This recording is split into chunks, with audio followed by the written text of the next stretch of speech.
And welcome back on Take Action News this Saturday, February 23rd. This is Daniel Marins.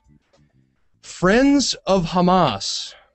That phrase was on the lips of many in Washington and across the country this week and last week as rumors swirled on right-wing websites, specifically Breitbart News, that President Obama's nominee for Secretary of Defense, Chuck Hagel, had received a speaking fee from an organization called Friends of Hamas, the Palestinian terrorist organization.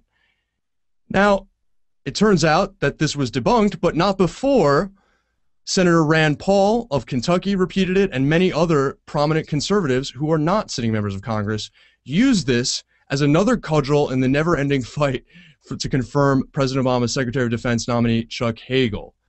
Well, this past week, there was another twist and turn in this story, as the reporter that believes that he inadvertently created this rumor, completely inadvertently and innocently, I might add, Dan Friedman of the New York Daily News wrote, "Friends of Hamas, my role in the birth of a rumor," and explained how something that he wrote to a Republican Senate staff member may have been picked up by the right-wing news outlet Breitbart.com and used to claim that Chuck Hagel received money from Friends of Hamas.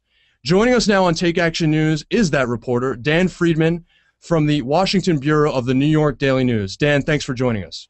Thanks for having me. Dan, tell us just briefly exactly how this happened. Pretty simply, there had been a lot of speculation, rumors that Hagel, I had heard from other people that maybe Hagel had talked to some groups that would sound controversial. So I asked a number of people, if who were on the Hill in the Senate, if Republicans who were sort of delving around into him had actually heard about anything like that, or if they were just sort of insinuating that something like that might have happened.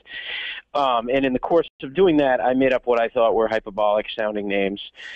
So one of them was the Friends of Hamas. I didn't mean it as an actual serious question. It was an example that I thought just sounded goofy in a lighthearted moment of the kind of thing that they seem to be hoping to find out, that the kind of group they seem to be hoping to find out that he had talked to. The other one I came up with, I think, was the Junior League of Hezbollah, stuff like that.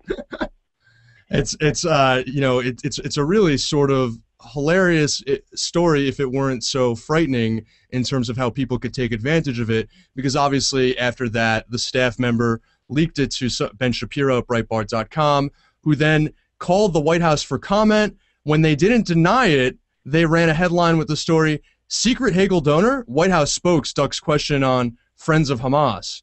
And I mean, there are a number of issues here, and I'm gonna take them one by one. Do you feel that the Republican Senate staff member violated your confidence by sharing this question with Breitbart.com? Yeah, I wrote that. I think there's an expectation, and I don't think people realize this. I've actually, since this happened, a few people have said, well, he doesn't have an obligation, this person doesn't have an obligation to you. In fact, there's both a general expectation, I think, at least, in my corner of the world, in reporting on Capitol Hill and in Washington, that when you ask about specific stuff, or even the line of inquiry is usually the expectation is you're not going to share it. The person is not going to share it with someone else. And secondly, whether or not that is generally the case, it certainly was specifically in this particular conversation. That was the expectation, and the person that I was talking to knew that was the expectation. So I was surprised a little bit.